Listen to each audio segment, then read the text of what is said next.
108e lettre de Sénèque à Lucilius. Ta question est de celles qui n'ont d'intérêt que pour l'envie de savoir.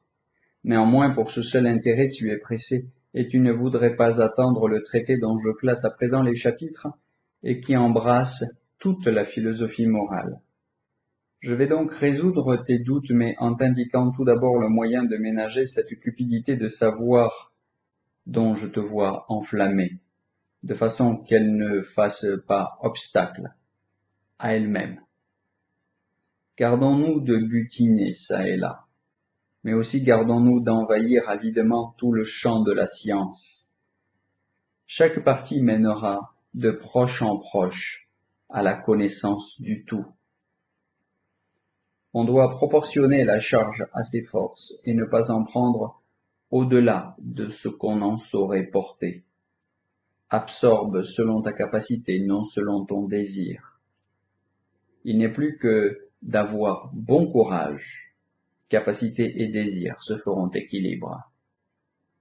Plus une âme reçoit, plus elle s'étend.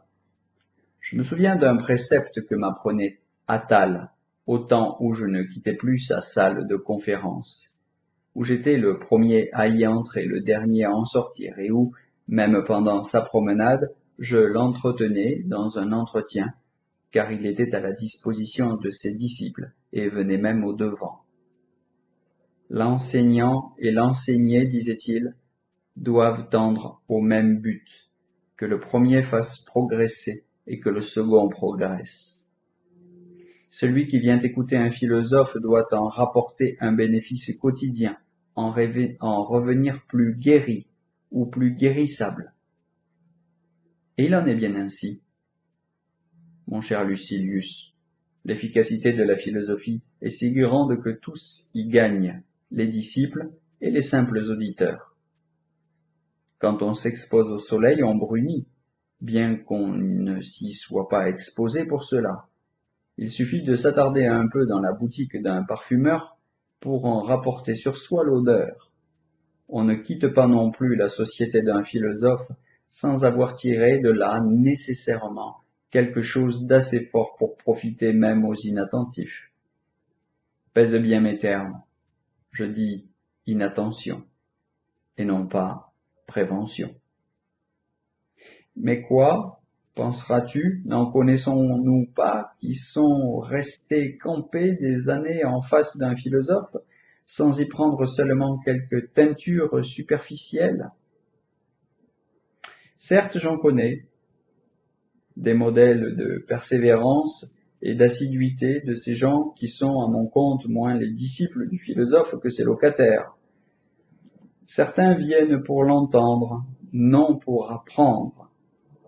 Comme on est attiré au théâtre par l'appât du plaisir, l'espoir de se délecter ou à entendre un discours, une belle voix ou une pièce, tu pourras constater qu'ils sont en forte proportion ces auditeurs pour qui la salle du philosophe ne saurait être que le pied-à-terre de leur loisir. Ils ne songent pas à s'y défaire de quelques vices, à y recevoir quelques règles de vie pour contrôler leurs mœurs. Ils ne veulent qu'épuiser les satisfactions de l'oreille. Tel ou tel, à vrai dire, y vient muni de ses tablettes. Ce n'est pas pour y noter des idées, mais des mots qu'il répétera sans profit pour les autres, comme il les entend sans profit pour lui-même. Il en est d'autres qui soulèvent un langage sublime. Ils partagent l'émotion de l'orateur, aussi ardent de cœur que de visage. Leur enthousiasme est celui des Galles phrygiens, ces eunuques qui entrent en transe par ordre divin au son des flûtes. Ce qui les ravit et les aiguillonne, c'est la beauté de l'idée, et non la musique des paroles creuses. Une phrase de défi adressée à la mort, une phrase hautaine contre la fortune les incite aussitôt à faire ce qu'on dit. Ces mots les touchent réellement et ils sont devenus ce qu'on leur dit d'être. Encore faut-il que leur âme conserve cette forme et que ce bel élan ne devienne pas la proie de l'opinion du vulgaire, toujours prête à déconseiller le bien. Rares sont ceux qui peuvent rapporter jusqu'au logis les dispositions qu'ils avaient conçues. Inciter des auditeurs à l'amour du bien est chose facile. La nature a mis chez tous les fondations et le germe des vertus. Il n'est rien pourquoi nous ne soyons nés, tous tant que nous sommes. Qu'il s'y ajoute une stimulation et aussitôt ces promesses se sont libérées et éveillées. Ne voit-on pas dans nos théâtres les bravos éclatés, qui sont déclamés des sentences que l'opinion publique reconnaît pour siennes et dont le consentement de tous atteste la véracité? Le pauvre a trop peu, l'avare n'a rien du tout. Mauvais envers tous, l'avare est pire envers lui-même. Dit une sentence du poète comique Publilius Cyrus. À ces vers, tel d'entre les spectateurs qui est le plus pingre des hommes applaudit et c'est gai de voir foyer ses vices. Comme cet effet, n'est-ce pas, doit exister de plus belle lorsque ces mots sont prononcés par un philosophe, lorsque ces salutaires préceptes sont intercalés des vers qui les enfoncent dans les âmes peu éclairées plus efficacement. Car comme disait Cléante, de même que notre souffle rend un son plus éclatant lorsqu'il circule tout du long de l'étroit canal d'une trompette, d'où il jaillit enfin par un plus large orifice, ainsi l'étroite contrainte du vers rend nos sens plus acérés. Les mêmes choses sont plus distraitement écoutées, moins frappantes, tant que la prose les exprime. Quand le rythme s'y ajoute, et qu'une noble pensée est astreinte à la régularité d'un maître précis, la même pensée, devenue sentence, se dégage comme brandie d'un bras déployé. On fait bien des sermons sur le mépris de l'argent, on enseigne aux hommes, au moyen de discours fort longs, qu'ils doivent placer leurs biens en eux-mêmes, non dans leur patrimoine, que celui-là est opulent, qui s'est accommodé à la pauvreté, son lot, et s'est fait riche de peu. Mais les âmes sont bien plus fortement touchées pour avoir entendu des vers comme ceci, je cite, « Le moins pauvre des hommes est celui qui désire le moins. » Vouloir ce qui suffit, c'est avoir ce qu'on veut. Ces maximes et d'autres semblables obligent l'auditeur à l'aveu de leur évidence. Oui, ces gens à qui rien ne suffit admirent, se récrient, font sonner leur haine à mort contre l'argent. Quand tu leur verras cette disposition, presse, pousse, appuie la botte. Trêve aux équivoques, aux syllogismes, aux sophismes, à toutes les parades d'une vaine subtilité. Parle contre l'avarice, parle contre le luxe. Quand le succès obtenu et l'impression profonde de l'auditoire seront visibles, redouble de véhémence. On ne saurait croire l'effet d'une telle éloquence attentive à guérir et ne visant d'un bout à l'autre que le bien de l'auditeur. Il n'y a rien de si aisé que de porter de jeunes esprits à l'amour de l'honnête et du juste. Dociles et à peine gâtés encore, ils sont tout acquis à la vérité, quand elle dispose d'un digne avocat. Pour moi, du moins, quand j'entendais Attal invectiver à la fin contre les désordres, les erreurs, les maux de la vie, j'ai souvent pris en pitié l'espèce humaine. Pour lui, je le trouvais sublime, supérieur à tout ce qu'il y a de grand sur terre. « Je suis roi, disait-il. Et à mes yeux, il était plus qu'un roi, ayant sur les rois droit de censure. Venait-il faire l'éloge de la pauvreté, à montrer combien tout ce qui dépasse le nécessaire est un poids inutile et pénible à porter? Souvent je fus tout prêt à sortir pauvre de ce cours. Lorsqu'il se mettait à stigmatiser nos plaisirs, à louer la continence, la sobriété à table, la pureté d'une âme qui se défend tout plaisir illicite ou même superflu, j'étais tout prêt à m'interdire l'intempérance et la sensualité. De ces leçons, Lucilius, il me reste quelque chose. J'avais commencé grandement, par le programme complet. Ensuite, ramené à la vie de la société, je n'ai conservé de ce beau début que quelques règles. C'est depuis ce temps que j'ai renoncé pour toute la vie aux huîtres et aux champignons, que je n'appelle pas des aliments, mais des délicatesses obligeant à manger quand on n'a plus faim, grand attrait pour les gloutons qui se bourrent au-delà de leur capacité, cela va s'avaler facilement et remonter de même.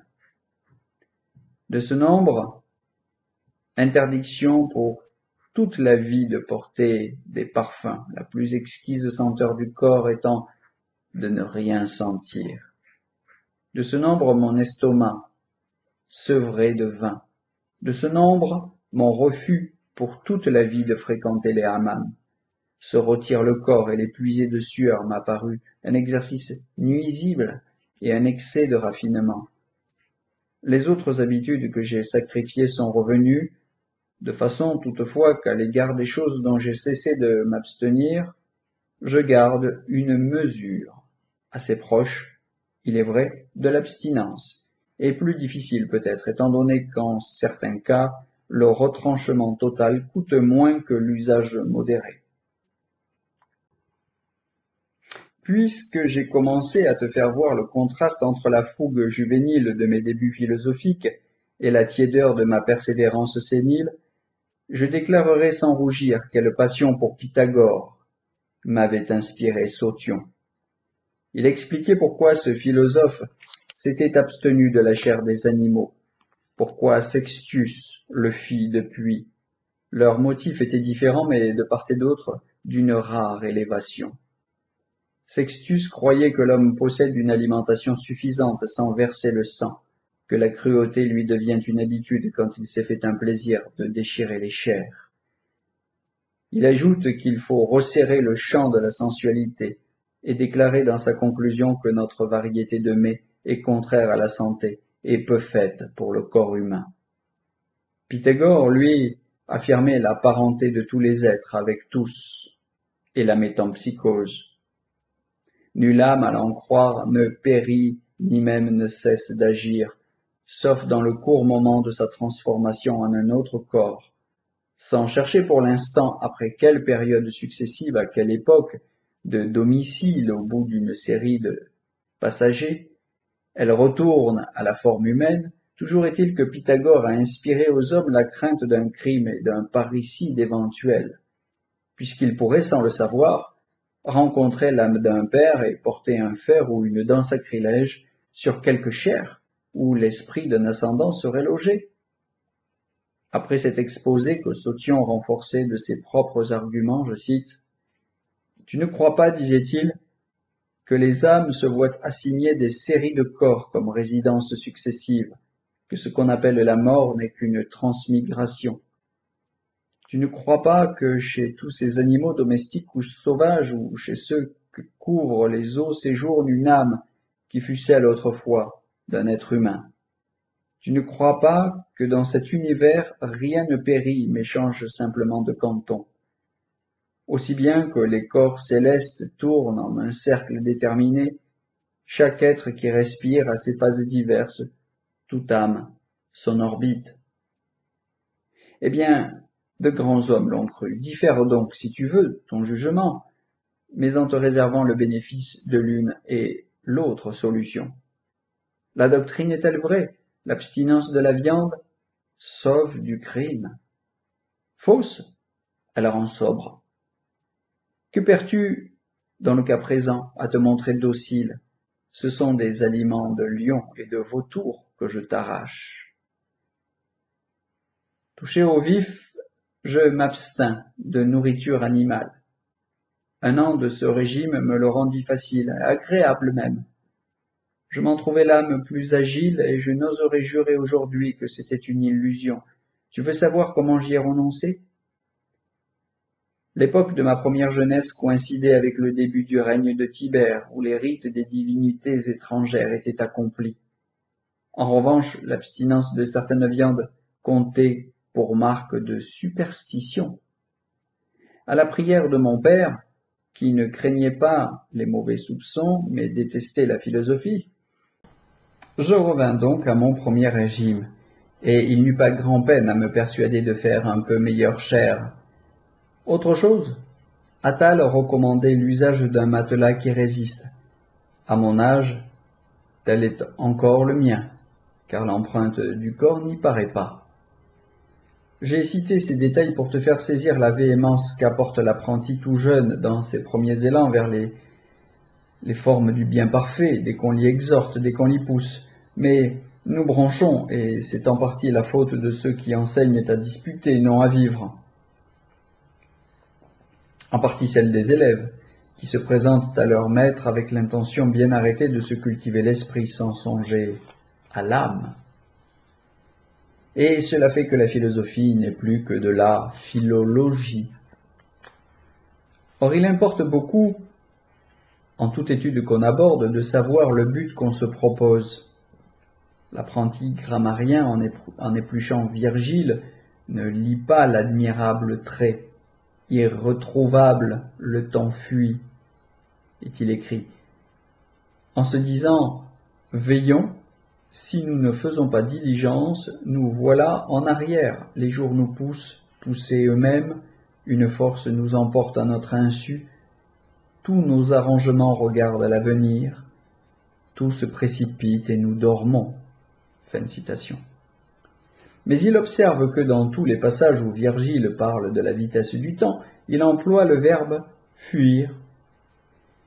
Les meilleurs de nos jours, pour nous, pauvres mortels, sont toujours les premiers à fuir. Voici venir les maladies, la triste vieillesse, la souffrance et la cruelle, l'impitoyable mort qui nous emporte. Fin de citation. Celui qui a ses regards tournés vers la philosophie rapporte la même observation au but qu'il s'est fixé. Jamais, remarque-t-il, Virgile ne dit que les jours marchent, mais qu'ils fuient, ce qui est la façon de courir la plus précipitée. Et il dit que nos plus beaux jours nous sont les plus ravis. Que tardons-nous donc à précipiter nous aussi notre allure afin d'égaler en vitesse l'objet le plus prompt à nous échapper? Le meilleur du lot passe à tire d'aile. Le pire prend sa place. De l'amphore coule d'abord le plus pur, toujours le plus épais. L'élément trouble tombe au fond. Ainsi, dans notre vie, la meilleure part est au commencement, et nous la laissons épuiser aux autres, ne nous réservant que la lie. Gravons ceci dans notre âme, enregistrons-le comme un céleste oracle. Je cite, « Les meilleurs de nos jours, pour nous pauvres mortels, sont toujours les premiers à fuir. » Pourquoi les meilleurs? Parce que ce qui reste n'est qu'incertitude. Pourquoi les meilleurs? Parce que jeune, on peut s'instruire. On peut tourner au bien une âme flexible, encore maniable. Parce que ce temps est propre à l'effort, propre à la mise en œuvre de la pensée par les études, à l'entraînement du corps par des activités. Ce qui reste à vivre est moins actif, plus languissant, plus proche du terme. Que toutes nos visées aient donc pour objet, et tous nos efforts délibérément détachés de ce qui n'est que divertissement, pour but unique d'éviter que le temps nous ait déjà laissés en arrière, à l'heure où nous comprendrons enfin sa vertigineuse, son incoercible célérité. Aimant nos premiers jours un à un comme les plus beaux, un à un, qu'ils rentrent dans notre actif. De ce qui passe à toute vitesse, il s'agit de s'emparer. Telle n'est point la pensée de celui qui lit ce vers avec des yeux de grammairien. Il ne voit pas que, si les meilleurs jours sont les premiers, c'est qu'ensuite viennent les maladies, c'est que la vieillesse nous serre de près, et que quand nous en sommes encore à rêver d'adolescence, elle se dresse sur nos têtes. Mais il affirme que Virgile met toujours ensemble les maladies et la vieillesse, juxtaposition, ma foi, bien légitime, la vieillesse étant une incurable maladie. En outre, dit-il, quelle épithète l'auteur applique-t-il à la vieillesse? Il l'appelle triste. Voici venir les maladies, la triste vieillesse. Ailleurs nous lisons, c'est le séjour des pâles maladies de la triste vieillesse. Il ne faut pas s'étonner si chacun exploite le même sujet conformément à ses tendances. Dans le même pré, le bœuf cherche de l'herbe, le chien un lièvre, la cigogne des lézards. Supposons qu'un érudit, un grammairien et un philosophe prennent tous trois, chacun de son côté, la République de Cicéron. Chacun porte ses réflexions sur un point différent. Le philosophe s'étonne qu'on ait pu dire tant de choses contre la justice. Quand l'érudit aborde la même lecture, il met en apostille qu'il y a 2 rois de Rome, l'un de père, l'autre de mère inconnue, car sur la mère de Servius, il n'y a rien de certain. Pour Ancus, on ne lui donne pas de père, on l'appelle petit-fils de Numa. Il note en outre que le magistrat que nous nommons dictateur et que nous voyons ainsi désigné chez les historiens portait anciennement le titre de maître du peuple. L'appellation s'est conservée de nos jours dans les livres des augures. Autre témoignage, l'auxiliaire choisi par ce magistrat est maître de cavalerie. Semblablement, il note que Romulus périt durant une éclipse de soleil, qu'on en appelait au peuple du jugement des rois même, procédure qui se trouverait marquée dans les archives pontificales, à ce que plusieurs prétendent, entre autres Fenestella. Le grammairien compulse à son tour l'ouvrage.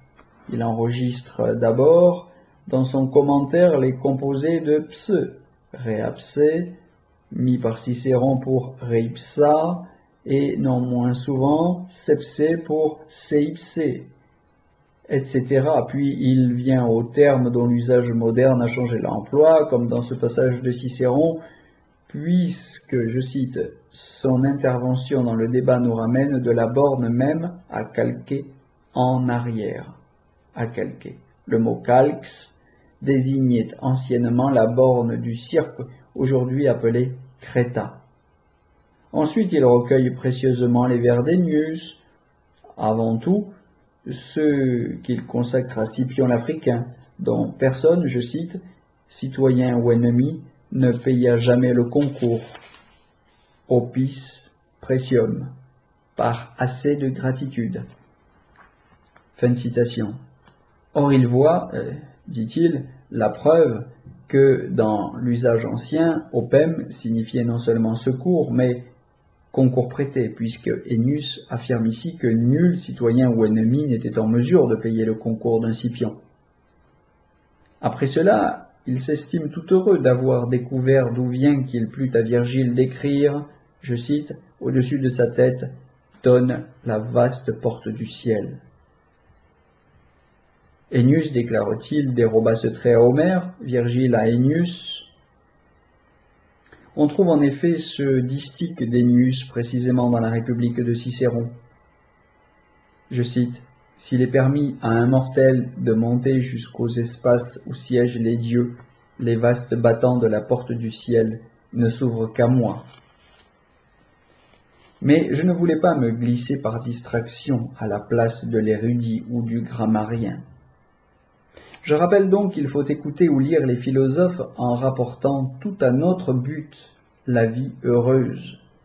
Être à l'affût non des expressions archaïques ou forgées, des métaphores aventureuses et des figures de style, mais des préceptes salutaires, des paroles magnifiques et pleines d'âme, pour aboutir de là bientôt à des actes. Apprenons-les par cœur, en ce sens que nous faisons des actes de ce qui était des mots. Au reste, l'humaine engeance n'a pas, que je sache, de pires ennemis que ceux qui ont appris la philosophie comme un métier mercenaire. Gens dont la vie est sans rapport avec les règles de vie qu'ils prescrivent. Leur propre personne qu'ils promènent en tout lieu est un échantillon de l'inutilité de leur enseignement. Ils sont esclaves de tous les vices qu'ils pourchassent. Non, un maître de cette espèce ne saurait pas plus me servir qu'un pilote atteint du mal de mer en pleine tempête.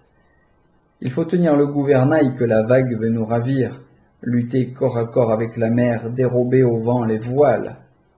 Quel secours puis-je attendre de celui qui est à la barre, effondré et vomissant?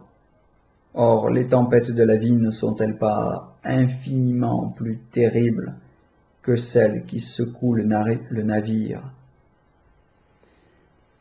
On veut non un parleur, mais un pilote. Rien de ce qu'ils disent, rien de ce qu'ils débitent à la foule attentive ne vient d'eux. Platon l'a dit, Zénon l'a dit, Chrysippe, Posidonius et le grandiose cortège de tant d'illustres noms. Ils ont un moyen, ces gens-là, de prouver que cette morale est la leur. Le voici. Ce qu'ils diront, qu'ils le fassent. Maintenant que j'ai terminé la lettre que j'avais à cœur de te faire tenir, mon cher Lucilius, je satisferai à ce que tu désires, et je renvoie à une autre lettre, sans y toucher aujourd'hui, la discussion que tu as exigée de moi, de peur que tu n'abordes déjà fatigué un problème difficile qui exige beaucoup d'attention et de curiosité.